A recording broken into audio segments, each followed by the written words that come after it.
Listen to them. Children of the night. What music they make. Listen, Wilbur. I know there's no such a person as Dracula. You know there's no such a person as Dracula. But does Dracula know it? Oh, it's alive! It's alive! It's alive! It's alive!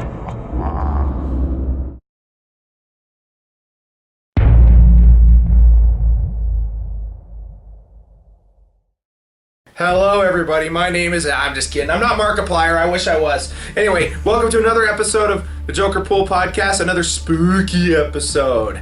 I'm your co-host that loves pizza, but hates killer robots, Jed. And I'm your other co-host, and I am terrified, absolutely terrified of what Disney's gonna do to Star Wars, Dustin. Okay, alright, before I'm gonna explain real quick before we move on. A lot of people saw our reactions to the Star Wars trailer, and some of my friends were confused on why I sounded so disappointed. I was not disappointed, guys. I felt spoiled. I mean, I feel like the trailer spoiled a lot. It kind of did. But sometimes trailers will fool us. Besides, we don't even know if Luke was actually really talking to Rey when he said, "I've only seen this raw power once before." We don't know that. Yeah, and I mean, like, the Iron Man 3 trailer made Iron Man 3 look so good, and it's... And then the trailer, yeah. So they could totally fool us.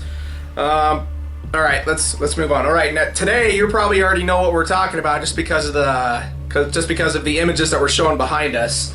We're talking about a scary game that's been around for a while, but is still so popular today, and it brings on so much discussion that I just felt like I convinced Dustin that we should talk about this game. Five Nights. Toys. Yeah, and I got my shirt on. Just kidding. A mugshot Freddy. Cool. And I have an actual animatronic. Alright, let's move on. Let's move on. Alright, so Five Nights at Freddy's. Dustin, have you ever played this? No, but I've seen you kind of play it before. It's really creepy, that's for sure. It really is. Well, Five Nights at Freddy's is a survival horror game where you play as a night security guard at this restaurant called Freddy Fazbear's Pizza. And you work the night shift because, like, day shift, everything's all happy and friendly, but you're not there at day. Like I said, you're at the night shift where... It's like getting locked in at Little Caesars when your parents forget you. That Chuck E. Cheese is one butthole. Oh, you're ruining it. Alright. So, yeah, the game is, like, you work as a night security guard. You don't even move. You're just sitting there in a chair, watching security cameras. Yeah, I thought that was rather interesting. You're stationary, at least in the first one, and you don't really move around and go after the robots or hide or anything. No, the robots come after you. Yeah. The robots come after you. You don't even see them move. And another key part in this game is listening. If you can hear them move, like outside the doors, it will let you know that someone moved. Oh, wow. Like, you have to listen. Like, you can hear, like, there's, like, one camera that's in the kitchen. There's, like, no video, but there's only audio, and you can hear, like, if you can hear one of them moving in the kitchen, I'm like, dude, this game's terrifying. Yeesh. Especially the jump scares, man. Like, for example. Like, oh, shit. Alright, now you guys just saw a jump scare. You kind of know what this game is really all about. Boom! Alright, but what's really interesting about this game is that there's actually game in, like, all the other ones that they've done, that Scott Cawthon, who was the developer of the game, and what's really cool, the guy that's on the phone, that calls you on the phone in the first one, is actually Scott Cawthon. It's his voice. Oh, that's so cool. I know. You're the creator. Wow. Yeah, and he's also on the voice in the second one, and on the training tapes in the third one. But what's there's actually a mystery, kind of like a murder mystery going on through in these games that you learn through like observation and understanding, because there's like, I mean, obviously you can't look at the pictures and the posters like on the walls while you're playing the game because you're trying to survive. Yeah. But on the walls there's actually newspaper things about, let's say, like murder, like five kids went missing and stuff like that. Well, it turns out all this bad things started happening back in years ago in one of the mini games in the original restaurant, which was called Fredbear's Family Diner. Mm-hmm. There was a kid there was a little boy or a little girl that went missing, and the body was never found. Oh, that's too bad. And eventually 4 other kids went missing as well. Like 4 more kids went missing, and eventually is there a crime involved? No. There is a serial killer involved, though. No. Though he was never named. He was just referred to as the purple guy because in the mini games you see him and he's no. And he's only like in the mini games he's only like the only color you see on him is purple, but we know that he's the killer. Never trust Barney, kids. We're talking about killer robots and animal costumes, and now you're bringing in a killer dinosaur. All right. And eventually the restaurant gets shut down, and eventually is reopened again. But what's interesting, that purple guy actually worked the night office before you. Oh yeah. And he actually learned this in the second game, because the second game is actually a prequel to the first one. Very cool. Wow. And interesting. And you there's the older robots that are in the back. They're just used for parts. Mm-hmm. And then there's the newer ones, the toy versions. I mean, they're not like this small. They're actually life-size, like toy. They're like remade, like because the other ones they thought were too scary, and they also smelled bad. The reason why they smelled bad because that's where the guy hid the robots. Where the purple guy hid the bodies in the suits. So let me explain. Let me explain. Because but those suits, we learned in the third game that those suits are actually doubled as both animatronic and suits. That these suits can actually be worn.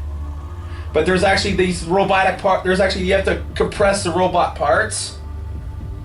Like you have to, and you have to fasten them with the spring locks that are positioned on all over the suits. Mm-hmm. But if you're inside the suits when the spring locks break loose, the robot parts will crush you. And that's what he did. He put the kids' bodies in the suits and tripped the spring locks. That's why the bodies were never found. And that's why the old animatronics are haunted, because the spirits of the kids are in those suits. And Barney. Now, and mind you, this mystery that you're solving, you're doing it all sitting down. Sherlock Holmes has to actually get up and go places. The fact that you can do all this sitting down, man, Sherlock, you gotta get your game on. I got it. There's a lot of YouTuber game theorists I have to credit for figuring this stuff out, like MatPat and a lot of other guys, game theorists. MatPat, I'm a big fan. Wasn't there a book too that kind of? There is 2 books out that kind of explain like what happened. Yes. Okay. There's also, let's see. You learn through one of the mini games that the first child that went missing is in this animatronic puppet, and man, that thing creeps me out. Yeah. In the second one, it actually learned through one of the mini games that the puppet woke the spirits of the other kids and the old animatronics up to find the person who killed them. Mm-hmm. And find him and get justice or get vengeance or whatever. But what's interesting, the purple guy is actually this night guard that actually worked before you and is now on day shift. So they don't know that you're not the purple guy. It's like mistaken identity. That's why they're coming after her. So that's why okay. So tell me, Jed, when they finally get the purple guy, do they sing the classic song, "Joy to the world, Barney's dead, we flushed away"? I gotta shut you up, man. Okay, sorry. This actually is a very terrifying game. I've seen footage of it. I think I've seen you, Jed, play. It's very intense. I mean, you're clicking through cameras, like Jed said, and like you got listen, and at certain points you click on the camera, it's right there, and it's. And you feel like he's getting closer to you, and it just terrifies the crap out of you. And then, correct me if I'm wrong, but in the second one, they add a new feature where you. Wind the music box. What? The music box. Yes, the music box keeps one of them asleep, but... That's the puppet. That's the puppet. That's the puppet. Oh, okay. And then you put on a mask to pretend to be one of the animatronics. That way they'll think you're just one of... Yeah. Yeah. So throughout the game, there's the toy version. You know, like I said, there was the toy animatronics. They're not possessed. Although the purple guy tampered with their facial recognition. Because what they like facial recognition, and they're also tied into a criminal database. But he corrupted their You okay? Hey, yeah, here, watch this. Okay, there we go. We got to do this.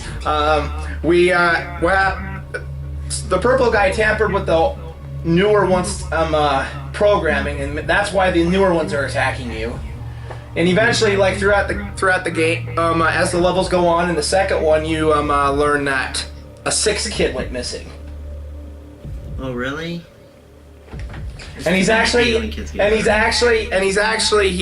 the body, the sixth kid, in the Golden Freddy suit. I don't know if you've seen footage of the Golden Freddy suit. Its parts are too damaged to move, so he just appears like in spirit form. Like he just vanishes, like he appears and disappears. Oh, that's creepy. Now they teleport. Yeah. Eventually, the purple guy was arrested, but there was no real concrete evidence to keep him locked up because there was no bodies, no motive, and actually, he also kind of set the guard in the second game up to take the fall because the animatronics were tampered with, but the purple guy found a way to put the blame on that guard. Oh, that sucks. And the restaurant was closed down again, and this is where the first game comes in because they refurbished and rebuilt the old models, but the bodies are still inside. Wow. They don't like it's all almost like a cover up too. But at the end of the first game, before the events of the third one, the purple guy tried to cover everything up, like cover up, tie up loose ends. So in one of the mini games of the third game, he lures the animatronics into the back room. There's actually a secret room that's actually invisible to the animatronics and is not in the map. It is always off camera. He tries to lure the animatronics in, but they can't go in there because their programming prevents it, or because they can't go back there. But then the purple guy ambushes them and dismantles all the parts, and kind of like, I don't know why he would try to take the bodies out. Oh man. But at the end, after all those mini games, the spirits of those kids that were murdered were free from the animatronics, and they actually come and appear to him, and they scare the crap out of him. And what does he do? Good. He tries to hide inside a yellow rabbit suit, which will later be known as Springtrap. And he doesn't know that this suit is not safe to wear because of the spring lock failures. Well, what do you think happens to him when he puts inside that suit? The spring locks fail, and he gets crushed inside the suit. Good riddance. And in the third, Barney. we gotta hit on the Barney thing, dead. man. Yeah. Woo! Oh man, those tapes today, man, they make me want to put a gun in my mouth. Yeah. Okay, let's move on. Teletubbies. I gotta admit, Barney's not bad Teletubbies though. Okay, let's move on. Sorry. So, and in the third game, you're work at this horror attraction, kind of like a haunted house thing, based on the unsolved mysteries of Freddy Fazbear's Pizza. And these guys actually go around to the first building and they actually find the Springtrap suit. But guess who's haunting that suit now? The Purple Man, right? Yep. The Springtrap animatronic is... Yeah, and he's like the only animatronic in that area, in that haunted house, though. But it's also... I don't know if you've seen footage for the third one. It only has him in it. Yes. You have to like in the footage, you have to watch the cameras and actually play audio to get him to go away. To go over to that area where the laugh or the noise or like the child laugh is, or which actually is the laugh of Balloon Boy, who is an annoying animatronic in the second game. He prevents you from clicking on the cameras. Like he stops you, like he jams your cameras for somehow, I don't know. Oh, that sucks. But during the third game, you play like these little mini games to free the kids' spirits. Mm-hmm. And then at the end, you see a news article like It Burns, called It Burns. The Fazbear Fright horror attraction burns due to faulty wiring, like an electrical fire. But because of this guy that I'm taking this information from, he cleverly, there's like a photo in the newspaper of a little Freddy Fazbear. This guy actually darkened the image in the photo, and he discovered that Springtrap was in that photo. So Springtrap survived the fire. Oh no. So he's still causing havoc wherever the heck he is. This stupid fat purple dinosaur just won't go away. No, he just won't die, that's what it is. Or he won't die stay. Yeah, he won't move on. But holy crap, dude, this game is phenomenal. When the first game first came out, holy crap. You watched the footage, you watched the video, the 5-minute history on the thing. You saw how big it exploded. And negative comments, like the guy said. What? This guy, negative, like what the guy said about Scott Cawthon. Negative comments make us stronger. Yeah, so sometimes negative criticism can help, actually, which is pretty cool. Yeah. Well, I think this is all we have. What? Keep going. Ask a question. Jed, real quick. So, in essence, this game is a security guard at Disneyland's worst nightmare. Am I correct? Yes. Here we go. Small world after. This is what Disney would be if Disney went bad. So let's see, the Pirates of the Caribbean ride will probably stab you to death. The Haunted Mansion ride will possess you and haunt you to death. Splash Mountain will just drown you. The teacups will spin you so fast your head flies off.